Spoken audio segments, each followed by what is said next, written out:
Дэлхийн санхүүгийн түүх. Дэлхийн анхны төв банкнаас гаргасан цаасан мөнгө энд байна. Дэлхийн анхны төв банк Швед 1668 дугаар он.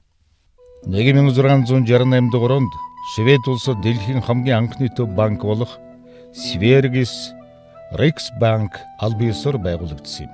Шведчууд дэлхийн анхны төв банкыг байгуулаад зогсохгүй Европ төвд анхны цаасан мөнгийг нэвтрүүлжээ. Бодлого арилжааны банкудад цаасан мөнгө гаргаж эхэлсэн бөгөөд түүнтэй дүйцэх хадгаламжийг төв банкнд байршуулах үүрэгтэй байлаа. Улмаар банкуудын хадгаламж төв банкнд төвлөрснөөр төв банк нь банк санхүүгийн салбарын хөгжлийг тодорхойлогч болон хөгжих суурь тавигдсан түүхтэй. Гэхдээ шведчүүд анхны төв банкыг одоо хий хоосноос шууд байгуулаагүй. Үлгэр жишээ авах жишээ банкуд өмнө нь бол байсан.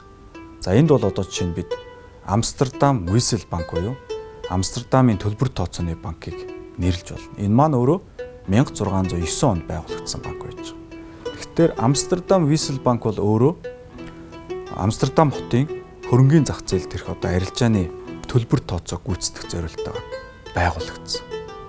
Энэ банк маш амжилттай ажиллаж байсан учраас шведчүүд эндээс бол төв банкны санааг олж авсан гэж үзэж байна. Дэлхийн санхүүгийн түүхийн музей.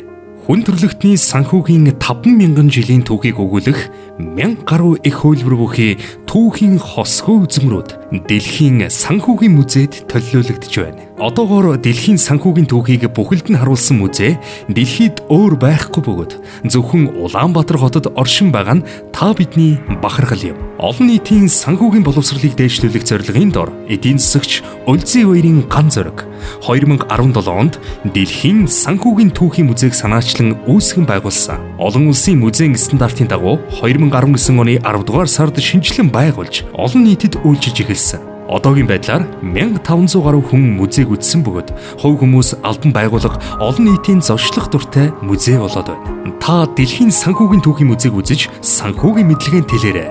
Дэлхийн санхүүгийн түүхийн музей гэсэн Facebook хуудасаар болон 94-93-36 дугаараар холбогдож музей үзэх захиалгаа өгөөрэй. Хүн төрөлхтний түүх бол санхүүгийн түүх юм.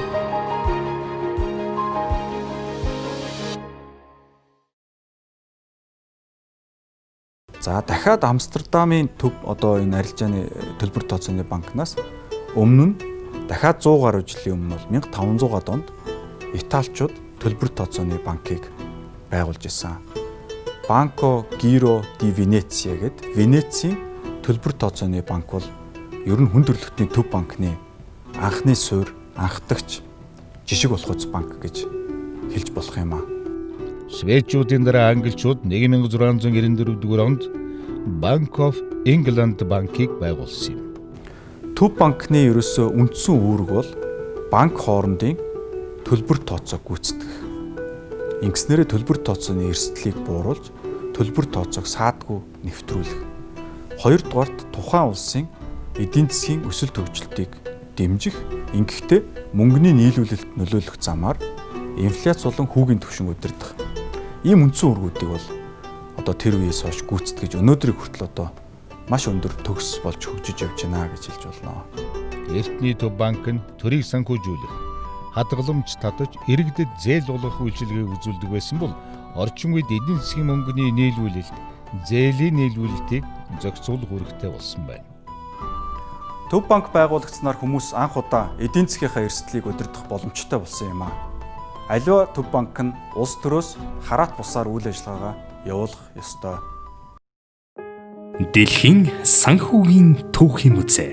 Хүн төрөлхтний санхүүгийн 5,000 жилийн түүхийг өгүүлэх 1000 гаруй их хөлбөр бүхий түүхийн хосгүй үзмрүүд Дэлхийн санхүүгийн музейд төлөөлөгдөж байна. Одоогоор Дэлхийн санхүүгийн түүхийг бүхэлд нь харуулсан музей дэлхийд өөр байхгүй бөгөөд зөвхөн Улаанбаатар хотод оршин байгаа нь та бидний бахархал юм. Олон нийтийн санхүүгийн боловсролыг дээшлүүлэх зорилгын дор эдийн засагч Өлзий баярын ган зориг 2017 онд Дэлхийн санхүүгийн түүхийн музейг санаачлан үүсгэн байгуулсан. Олон улсын музейн стандартын дагуу 2019 оны 10 дугаар сард шинжилэн байгуулж олон нийтэд үйлчилж эхэлсэн. Одоогийн байдлаар 1500 гаруй хүн музейг үзсэн бөгөөд хувь хүмүүс албан байгууллага олон нийтийн зочлох дуртай музей болоод байна. Та дэлхийн санхүүгийн түүхийн музейг үзэж санхүүгийн мэдлэгээ тэлээрэй. Дэлхийн санхүүгийн түүхийн музей гэсэн Facebook хуудасаар болон 94-93-36 дугаараар холбогдож музей үзэх захиалгаа өгөөрэй. Хүн төрөлхтний түүх бол санхүүгийн түүх юм.